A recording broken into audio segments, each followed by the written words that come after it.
So. Oh, I feel so much better. Yeah, don't you? Yeah.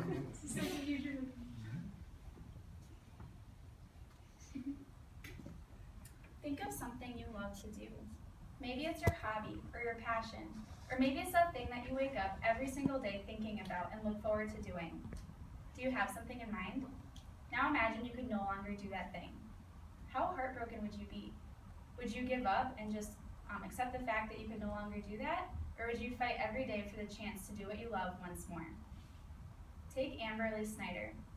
She's 22, a cowgirl in Utah, in college, and paralyzed. However, Amberly wasn't always in a wheelchair. In fact, by the time she was 18, she had already won a world championship title in barrel racing and was hitting finals in other competitions. Her dream was to be a cowgirl on the pro rodeo circuit. However, those dreams changed on January 10th of 2010. Amberly was returning from a stock show in Denver, and she wasn't feeling very well while she was driving, and so she took her seatbelt off. But at one point, she looked down at her map, and when she looked back up, she was heading into oncoming traffic. She quickly grabbed her steering wheel and got out of the way, but ended up sending her truck into a patch of dirt, which made her truck start rolling. Her truck rolled several times and launched Amberly out of the windshield. Amberly never lost consciousness during this point, and so she remembers her accident very vividly. She also remembers the moment that she could no longer feel her legs. She remembers pinching them over and over again, just trying to feel something, but never feeling anything. When she was finally taken to the hospital, the doctors concluded that her T12 vertebrae was injured, and they classified this injury as complete, meaning she would never feel her legs again. That meant she would never be able to walk again, and she would never ultimately be able to ride again. But this was not an option for Amberly. So she started physical therapy. The therapy focused on helping her balance come back, because at this point she couldn't even sit up in her bed and brush her hair without falling over. And so her balance was taking a lot longer to come back than expected, and the therapist didn't really know why, but Amberly kept suggesting that she bring in her saddle and sit on that because that's where her balance was best. Well, her therapists kept ignoring her requests, and so she just told her dad one day to bring it in because she was done asking. So she brought her saddle in, and the therapist helped her get on it, and it turns out her balance was better there than it was anywhere else. Just 4 months after starting physical therapy, the doctors gave Amberly the okay to sit back on her horse again. But when Amberly first got on her horse, she was not happy. The reality of her paralysis was with her, and it was overwhelming because it was between her and the thing that she loved to do most. So at one point, she even told her mom to just sell her horses because she would never be able to ride again. But Amberly's mother knew that this wasn't something she could give up and that she was going to make it possible for Amberly to ride again. And so she made her saddle a whole lot safer for her to sit on by attaching a seatbelt to it. And then in 2011, just 18 months later after her accident, Amberly was back in the ring barrel racing in competitions. And you can see in the pictures that she has a seatbelt up around her waist and also straps to hold her legs in so she doesn't come out of the saddle. Her goals have not changed of being in the pro rodeo circuit, but she's allowing herself a lot more time to do this. So in the meantime, she's attending college in Utah and is a motivational speaker that travels around the country. Since Amberly has begun riding, her injury has been changed from being a complete injury to being classified as incomplete because she has gained sensation back in her upper thighs. Amberly contributes this to riding horses, and although the doctors can't prove that riding horses has actually helped, her mom does say that Amberly has been given a sense of confidence that she would not have otherwise had without horses. Amberly recently bought a new horse and named him Legacy, or Legs for short. She says, "I named him that way to be able to hear the announcer say, 'Here comes Amberly on her legs,' and that is what he is for me." Horses have so many positive benefits for us as people.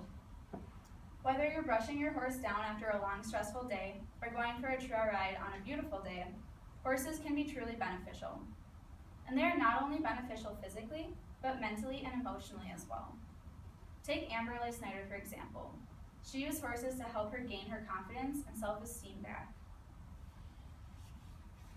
There are several physical benefits to riding horses. Not only does it develop your muscles, it also helps stretch and maintain flexibility in these muscles. According to a study conducted by the British Horse Society, Riding horses is a moderate intensity exercise, which aids in reflex development, an increase in coordination, and improving in balance.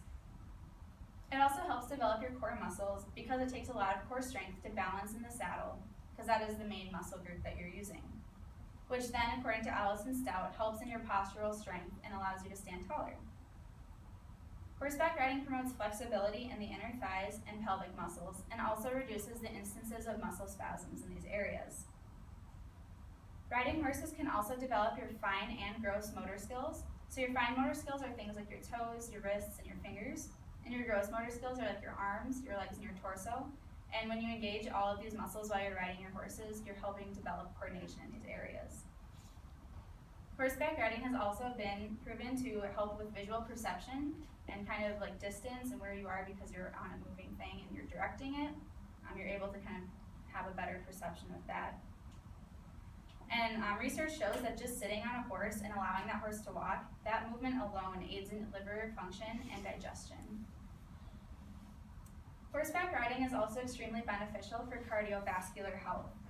Because it decreases blood pressure, that means it also reduces stress levels, tension, anxiety, and anger. Horseback riding also has several mental benefits. According to Sarah Evers-Conrad from the Certified Horsemanship Association, positive character traits can be developed in both children and adults simply by caring or riding horses. In children, caring for horses teaches about responsibility. When they learn about how to care for a horse or how to care for the equipment that they're using, it instills in them a sense of ownership and responsibility and gives them a strong sense of their work ethic. In adults and children alike, riding teaches discipline, patience, and dedication, which can be applied to all areas of life. Horseback riding also enables you to have better problem-solving skills. Because you're on such an unpredictable animal, things can happen in only a matter of seconds. So you're going to have to use your quick thinking skills and make fast decisions to avoid a potentially dangerous situation. Horseback riding has also been linked to improving your memory because you are continuously learning on a horse, and continuous learning helps one's memory. The two can be correlated in that way. Horses also have several emotional benefits.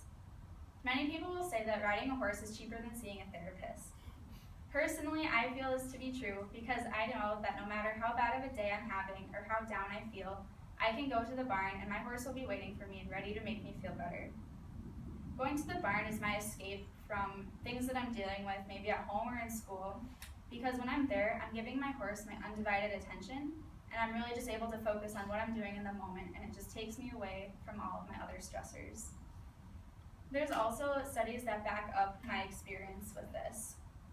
According to the British Horse Society, there have been surveys taken of several riders that say that riding actually stimulates positive feelings in them. And it also helps develop confidence and self-esteem. As you're able to direct a 1,200-pound animal that doesn't speak your language, that's a pretty big skill to have. Also, the companionship that comes along with riding horses is very essential to having positive emotional benefits. The communication and interaction between a horse is so incredible because you're not using your words and you're using kind of a language that you form together. And in that way, you're really making an understanding with this horse and like kind of bridging the language gap. And you really just form a strong trust and bond with them, which also can help lead to a higher self-perception of yourself. So when someone has the communication and trust that with a horse that can only be done by riding or caring for a horse, incredible things can be done. The benefits of horseback riding and being around horses are so vast that they cover all aspects of life. From muscular development to character traits being developed as well, to an increase in self-confidence and self-esteem, there is not much that cannot be done on a horse. Take Amberly Snyder. She was in a horrible accident where she was left paralyzed, and she had a choice to choose whether she wanted to give up and not do what she was going to do, or if she was going to fight and try to do what she wanted to do once more. She used horses to help her heal, and in turn, she gained her confidence back. Thank you.